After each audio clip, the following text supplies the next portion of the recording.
We are reading Touching Spirit Bear, and this is chapter 22. After Edwin left, Cole spent the rest of the afternoon carving. At one point, a downpour forced him to roll the log close to the cabin. He stretched a tarp out from the cabin wall so he could keep working. By nightfall, he had finished the eagle. Already, he had decided to carve a wolf next. The next morning, after visiting the pond, he washed his clothes in the stream. He built a fire in the cabin's barrel stove, then hung the clothes across the room on a makeshift clothesline. If he hung his clothes outside, they would never dry. That afternoon, he tried to make himself invisible. He bathed extra well in the cold stream, then put on clean clothes. He even rubbed ashes and sweet cedar boughs over himself to mask any human smell. Then he hiked out to a point at the mouth of the bay where he could watch the shoreline both inside and outside the bay. He wedged himself down between two big rocks and sat totally still. For 2 long hours he waited, but saw nothing.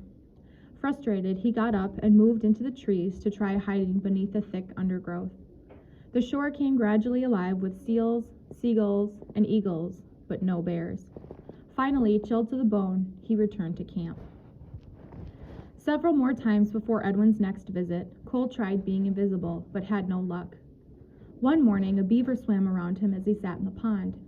At first, all he could see was a V-shaped ripple on the surface as the big animal swam closer and closer. Cole cleared his mind, breathed deeply, and sat completely still. The beaver swam even closer. Suddenly, Cole reached out and tried to grab it. The beaver exploded in the water, slapping its tail with a loud whack before disappearing. That was the only time the beaver ever came near. Cole regretted betraying the beaver's trust. He couldn't help but think of how many thousands of times he had done the same thing to people. That night, he danced the beaver dance. He realized that a beaver had persistence, patience, and ingenuity. By using only its front teeth to chew down one tree at a time and dragging each one into the water, it eventually made a home that could dam a whole river. The next day, Cole began carving a beaver's head. He tried to think about the lessons the beaver had to teach, but he grew frustrated by how poorly he carved. His beaver head looked more like a deformed frog. Still, he kept carving. The air warmed with the passing of spring and the coming of summer. Some days not a cloud showed in the open blue sky, but most days were drizzly and wet. Cole had never seen a place with more rain. Back in Minneapolis, Cole had thought that being alone on an island would give him plenty of time to just sit around, but just the opposite was true.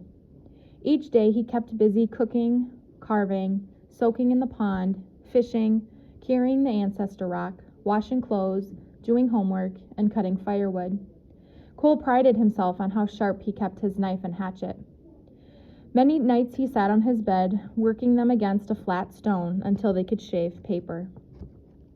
Cole also continued to explore and look for the spirit bear, but still, the bear did not show itself. Each night, Cole tried without luck to find the feelings to dance the anger dance.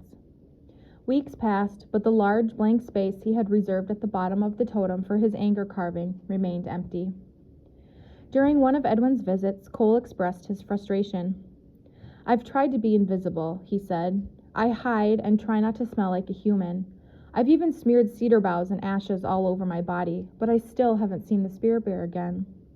"Maybe you still aren't invisible," Edwin said, climbing into his skiff to leave. "Have you danced the dance of anger yet?" Cole shook his head. Edwin pulled the starter rope and brought the engine to life. He motioned for Cole to push him off the shore. Cole felt helpless as he watched the Tlingit elder disappear across the water. This time he had stayed barely long enough to unload supplies. Didn't he care? Was he mad? Cole returned to camp and spent the rest of the day carving. As he carved, 2 questions haunted him. What was the one thing that would help him heal? And how could he become invisible? Many days Cole still fought hard to escape his familiar rage. It kept reappearing for no reason he could understand. At these times, he concentrated on funny and happy things. No matter how hard he tried, however, he still couldn't bring himself to dance the dance of anger. Long, frustrated hours beside the fire brought angry movements, but the dance refused to come to him. One day, after carrying his ancestor rock up the hill, Cole rolled his anger away, then sat down to think. Why had the spirit bear come to him when he lay wounded? Why had the beaver and fish come so close to him in the pond?